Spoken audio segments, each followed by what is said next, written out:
কিশোরগঞ্জে মাদকদ্রব্যের অপব্যবহার ও অবৈধ পাচার বিরোধী আন্তর্জাতিক দিবস উপলক্ষে র্যালি ও আলোচনা সভা অনুষ্ঠিত হয়েছে।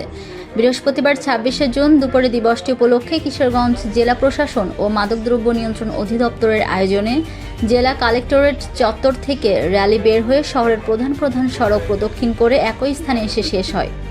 র্যালি শেষে জেলা প্রশাসকের সম্মেলন কক্ষে আলোচনা সভা ও পুরস্কার বিতরণী অনুষ্ঠানের আয়োজন করা হয়।